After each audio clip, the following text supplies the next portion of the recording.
বিশ্বের আকাশসীমায় আধিপত্য বিস্তারের লড়াইয়ে মার্কিন যুক্তরাষ্ট্রকে বড় ধরনের চ্যালেঞ্জের মুখে ঠেলে দিয়েছে চীন।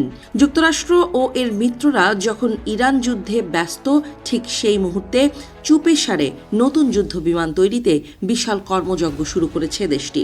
সাম্প্রতিক স্যাটেলাইট চিত্রে ধরা পড়া তথ্য অনুযায়ী চীনের এরোস্পেস ইন্ডাস্ট্রি বর্তমানে অবিশ্বাস্য গতিতে কাজ করছে।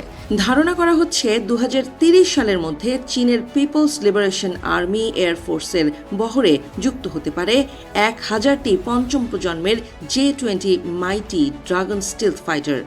এক্সপার্ট ডার্ক স্যাপ এবং মাইল্ড অন হ্যান্ডস টেকনোলজি সমৃদ্ধ অরিক্স অ্যাডভান্স ডিটারজেন্ট পাউডার, আপনার লন্ড্রি এক্সপার্ট। আর এমনটি হলে যুক্তরাষ্ট্র ও পশ্চিমা বিশ্বকে চ্যালেঞ্জ জানাবে চীনের বিমান বাহিনী। ফলে গোপনে চীনের যুদ্ধ বিমান তৈরির এই বিশাল কর্মযজ্ঞ যুক্তরাষ্ট্র ও এর ইউরোপীয় মিত্রদের বড় ধরনের উদ্বেগের কারণ হয়ে দাঁড়িয়েছে।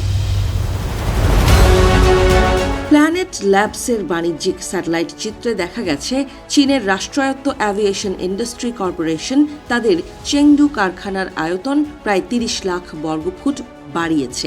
বর্তমানে সেখানে 5টি প্রোডাকশন লাইন একযোগে কাজ করছে। বিশেষজ্ঞরা বলছেন চীন এখন বছরে অন্তত 100টি J-20 ফাইটার তৈরি করার সক্ষমতা অর্জন করেছে। বর্তমানে তাদের হাতে প্রায় 250 থেকে 500টি এই উন্নত যুদ্ধ বিমান রয়েছে, যা তাইওয়ান প্রণালী থেকে শুরু করে ভারতের পশ্চিম সীমান্ত পর্যন্ত মার্কিন যুক্তরাজ্যের আধিপত্যবাদের বিরুদ্ধে বড় হুমকি হয়ে দাঁড়িয়েছে। চীনের J-20 যুদ্ধবিমানকে মার্কিন F-22 র্যাপ্টর ও F-35 লাইটনিং 2 এর প্রতিদ্বন্দ্বী হিসেবে দেখা হয়।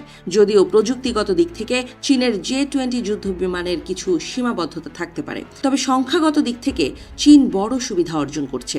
একই সঙ্গে J-35 যুদ্ধবিমানের উৎপাদন বাড়ানোর পরিকল্পনা চীনের আকাশ শক্তিকে আরও বেগবান করেছে। এছাড়া শেনিয়াংয়ে একটি নতুন বিশাল কারখানা এবং 12,000 ফুট লম্বা রানওয়ে তৈরি করা হচ্ছে। এর মাধ্যমে চীন পরবর্তী প্রজন্মের যুদ্ধ বিমানের উৎপাদন আরও ত্বরান্বিত করবে। এদিকে মার্কিন প্রতিরক্ষা সদর দফতর পেন্টাগন বর্তমানে 6ষ্ঠ প্রজন্মের F-47 ফাইটার তৈরির চেষ্টা করছে, তবে সেগুলো মার্কিন বিমান বাহিনীতে যুক্ত করতে অন্তত 5 থেকে 10 বছর পর্যন্ত সময় লাগতে পারে। ফলে আগামী 10 বছর যুক্তরাষ্ট্রকে পুরনো F-35 এবং F-22 র্যাপ্টরের উপরই নির্ভর করতে হবে। অন্যদিকে চীনের উৎপাদন ক্ষমতা এতটাই বেশি যে যুদ্ধে কোনো বিমান ধ্বংস হলেও তারা মুহূর্তের মধ্যেই তা প্রতিস্থাপন করতে পারবে।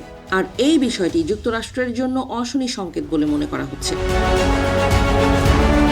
অন্যদিকে যুক্তরাষ্ট্র ও ইউরোপীয়দের আকাশ শক্তির আধিপত্য ভাঙতে জোর প্রচেষ্টা চালিয়ে যাচ্ছেন চীনা প্রেসিডেন্ট শি জিনপিং। বর্তমানে তার নেতৃত্বে চীনের এরোস্পেস ইন্ডাস্ট্রি এখন এক অপরাজেয় শক্তিতে পরিণত হয়েছে। বিশেষজ্ঞদের মতে 2030 সালের মধ্যে 1000টি পঞ্চম প্রজন্মের J-20 মাইটি ড্রাগন স্টিলথ ফাইটার চীনের বিমান বাহিনীতে যুক্ত হওয়া অসম্ভব কিছু নয়।